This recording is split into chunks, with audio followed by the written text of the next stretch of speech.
Bismillahirrahmanirrahim. Assalamualaikum warahmatullahi wabarakatuh. Waalaikumsalam warahmatullahi wabarakatuh. Terima kasih, Assalamualaikum warahmatullahi wabarakatuh. terima kasih rekan-rekan semua dan teman-teman audiens. Hari ini kita akan mengadakan talk show mengenai kebijakan satu peta atau One Map Policy yang akan disampaikan oleh materi. Bagi saya selaku moderator dan juga materi akan memulai presentasi. Izin share screen.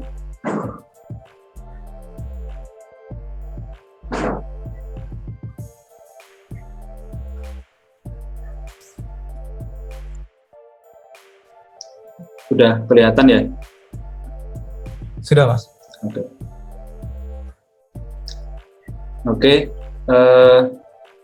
Materi kali ini yang akan kami sampaikan adalah kebijakan satu peta yang ada di Indonesia. Ini adalah sebagai tugas akhir mata kuliah kebijakan geospasial yang diampu oleh Bapak Ari Nugroho. Tim kami terdiri dari saya, Wijonarko, selanjutnya ada Doni Hasya, dan ada Aditya Dwi Nugroho.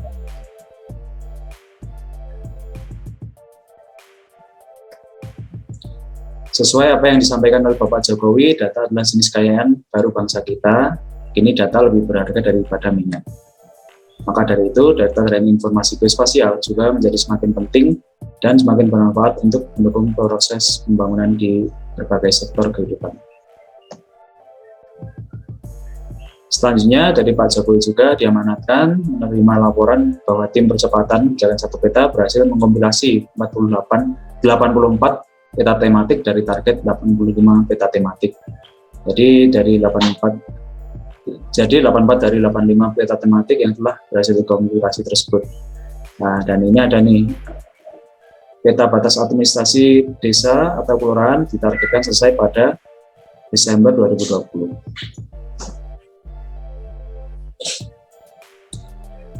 Berikutnya, outline dari bahasan kita kali ini adalah yang pertama definisi, kegiatan percepatan, yang ketiga output, yang keempat fungsi dan penyelenggaraan. Untuk selanjutnya definisi, silakan kepada rekan saya, Doni Hasya.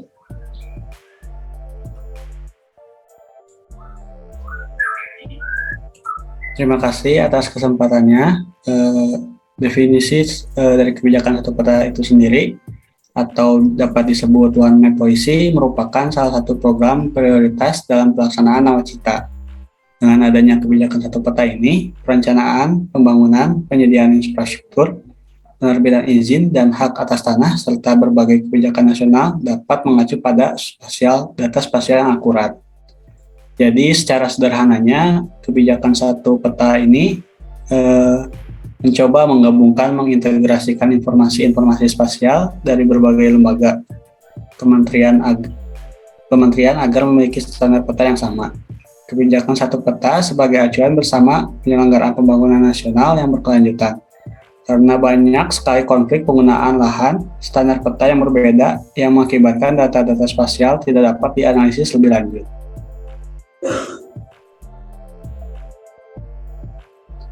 Di sini ada segitiga dari produk satu peta, maksudnya terdiri dari 85 peta tematik yang dikelola oleh 19 kementerian lembaga, terdiri dari 34 provinsi. Jadi BIG membuat KSP ini bekerja sama dengan 19 kementerian atau lembaga.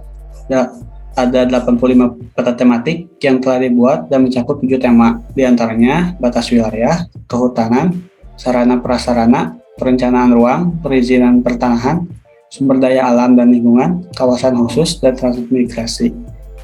19 kementerian atau lembaga ini disebut sebagai wali data karena mempunyai hak dan pelaksanaan dari kebijakan satu peta, dan koordinatornya tetap oleh Badan Informasi Geospasial.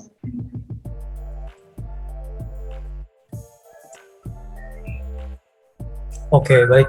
Selanjutnya ada kegiatan percepatan. Yang pertama ini ada kegiatan kompilasi. Nah, secara definisi, kompilasi ini merupakan kegiatan mengumpulkan informasi geospasial tematik atau yang disingkat dengan IGT yang dimiliki oleh kementerian, lembaga, pemerintah daerah. IGT yang dikompilasi ini ada 85 peta tematik sesuai dengan lampiran rencana aksi Peraturan Presiden Nomor 9 Tahun 2016. Next. Kegiatan selanjutnya ada integrasi. Nah, integrasi ini merupakan kegiatan koreksi dan verifikasi informasi geospasial tematik di atas peta dasar atau IGD. Nah, secara sederhana integrasi ini kan merupakan koreksi, lalu mengacu pada peta dasar. Nah, peta dasar ini ada batas wilayah dan nama rupa bumi, bangunan, dan fasilitas umum, ketinggian, transportasi, perairan, penutup lahan, garis pantai. Selanjutnya, ada salah satu contoh dari kegiatan integrasi ini. Kita dapat melihat ada beberapa kabupaten di Kalimantan Selatan. Di garis putus-putus itu merupakan garis yang belum dilakukan integrasi atau koreksi. Lalu dilakukan koreksi. Next.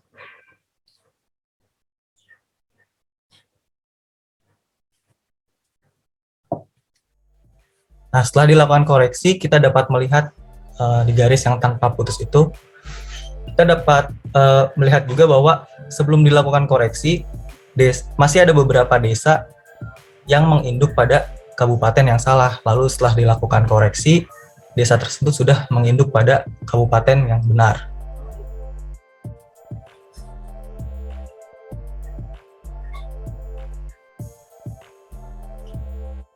Lalu selanjutnya, dari kegiatan percepatan ada sinkronisasi. Sinkronisasi adalah kegiatan penyelarasan antar informasi geospasial tematik yang telah selesai diintegrasi yang kegiatan sebelumnya, termasuk di dalamnya penyelesaian permasalahan tumpang tindih antar informasi geospasial tematik. Nah, contohnya dapat dilihat di peta ini ya. Ada berbagai macam kepentingan, ada area penggunaan lain, hutan produksi terbatas, dan hutan konservasi. Dapat dilihat di batas garis warna biru itu merupakan sebuah contoh, misalkan ingin membangun atau hak guna lahan. Nah, dapat dilihat juga bahwa area tersebut tumpang tindih dengan area penggunaan lain, maka dilakukanlah sinkronisasi. Next.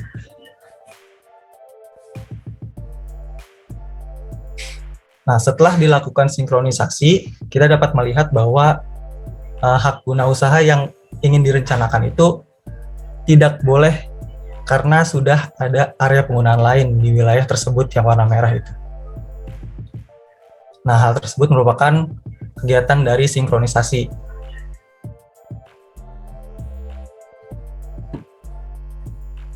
Berikutnya ada hasil sinkronisasi. Yang pertama ada perbaikan peta tematik, lalu rekomendasi penyelesaian permasalahan tumpang tindih, dan ada penyesuaian produk hukum.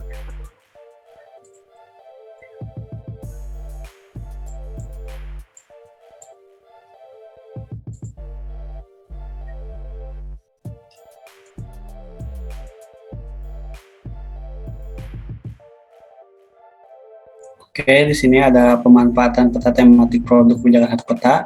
Ini merupakan gambaran-gambarannya dari perbaikan kualitas rencana tata ruang, reforma agraria, penyusunan RDTR untuk percepatan berusaha atau berinvestasi, online single submission, moratorium sawit, rencana induk, percepatan pembangunan ekonomi kawasan di Jatim dan Jawa Tengah, penyelesaian tumpang tindih pemanfaatan lahan, gerakan nasional penyelamatan sumber daya alam bersama KPK. Dan ini merupakan outputnya, salah satunya ini ada produk dari kebijakan satu peta, dapat dilihat di portal KSP, yaitu geoportal kebijakan satu peta. Ada juga ini dari BIG, yang lebih dahulu dikenal oleh kalangan mahasiswa sebagai INA Geoportal, yang dapat dilihat di websitenya tanahairindonesia.go.id.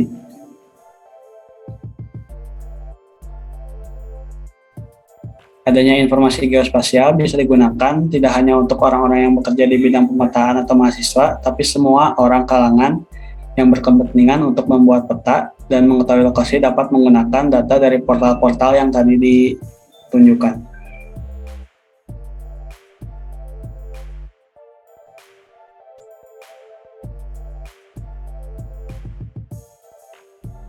Selanjutnya adalah fungsi dan penyelenggaraan.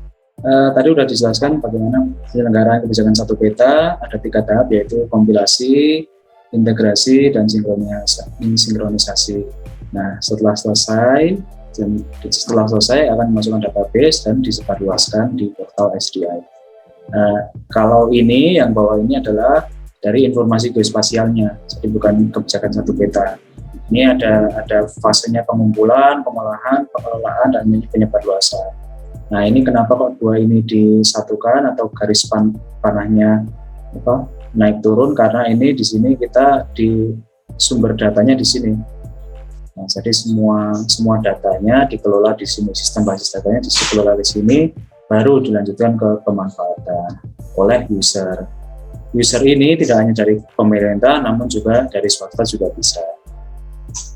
Dari data itu terintegrasi akan dihasilkan beberapa data ini bisa dikolaborasi dengan data statistik yang ada di Indonesia, geospasial yang di area kita yang tadi kita bicarakan, data keuangan negara, dan lain sebagainya.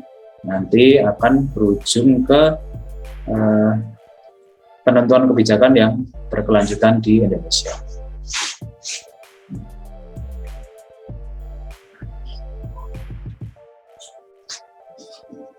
Nah, lalu fungsi strategisnya adalah,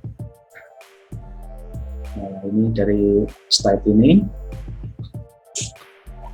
Nah, tadi kita sudah dijelaskan One Map Policy dan satu data Indonesia.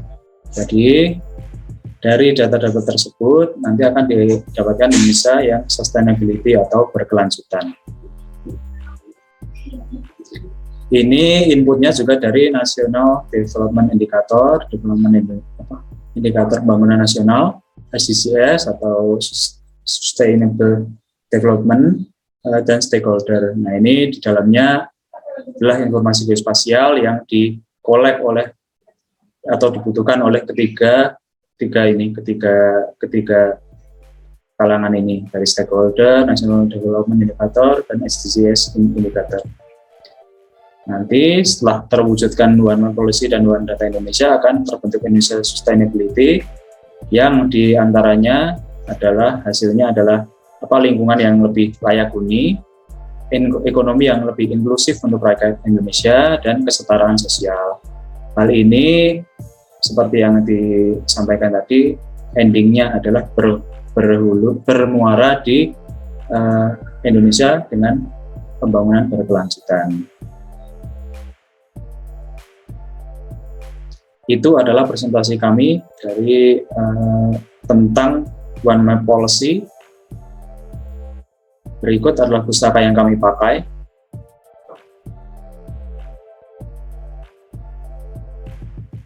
Terima kasih, itulah adalah presentasi dari kami. Selanjutnya adalah sesi tanya jawab bersama dengan audiens.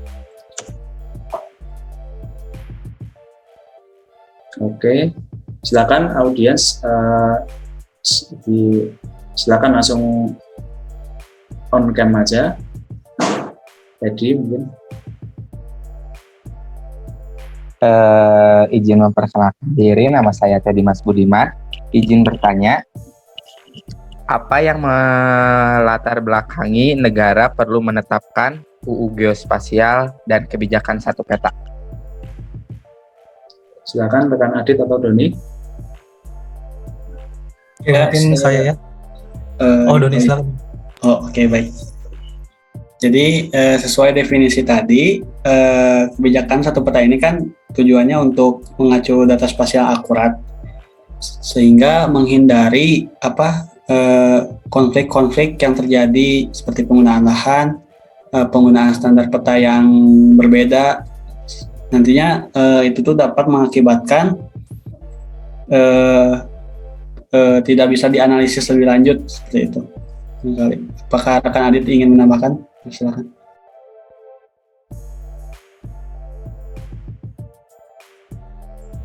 Oke, izin menambahkan ya. Jadi dari tadi kan negara menetapkan UU Informasi Geospasial dan kebijakan satu peta.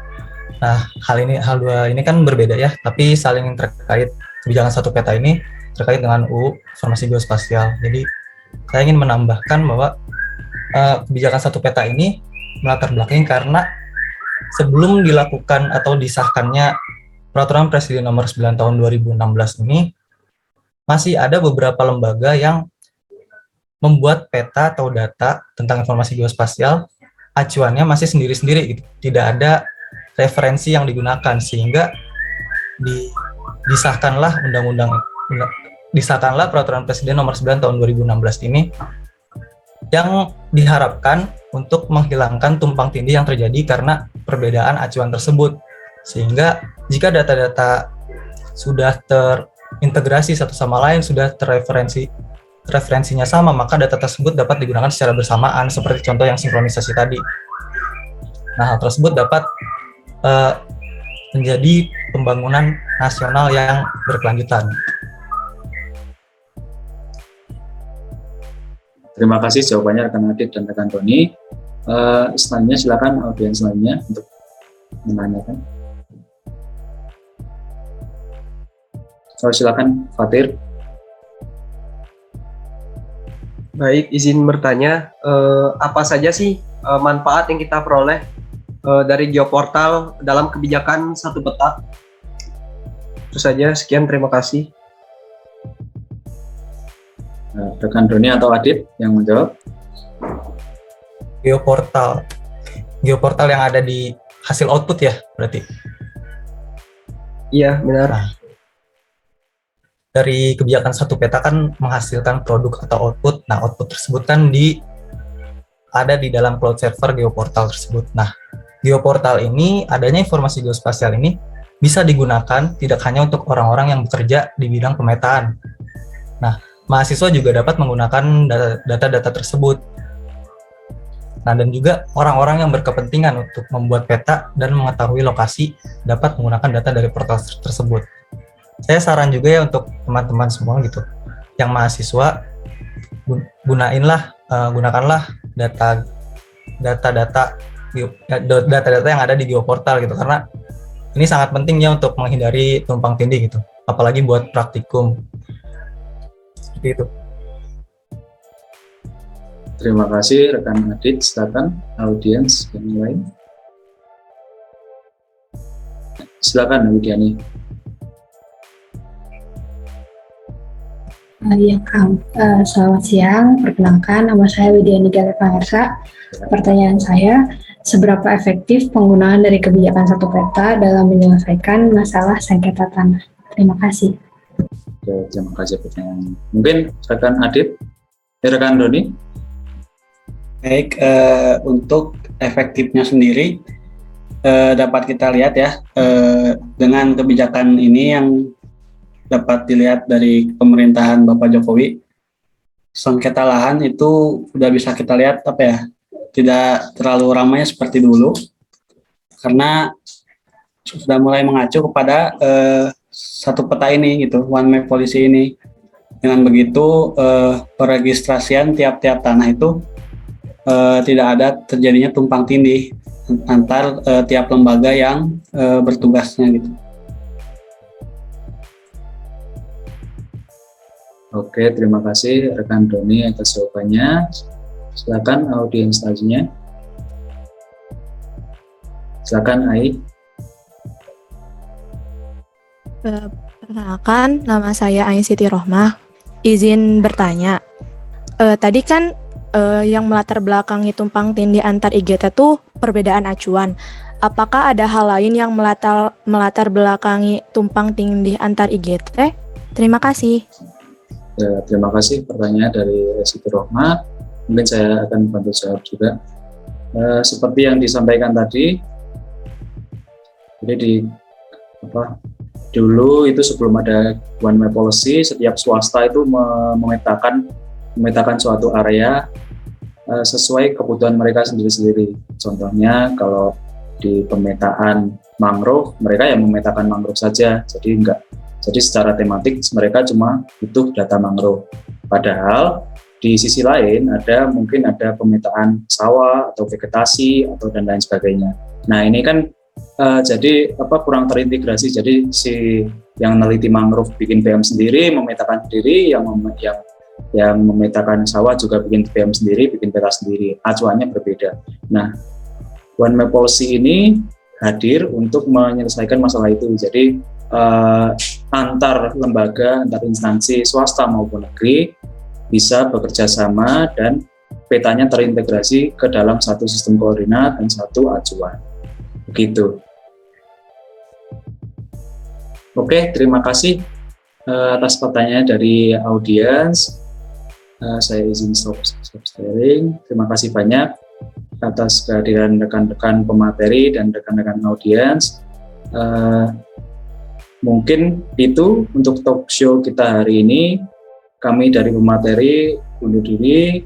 Saya wakilkan. Menutup. Wassalamualaikum warahmatullahi wabarakatuh.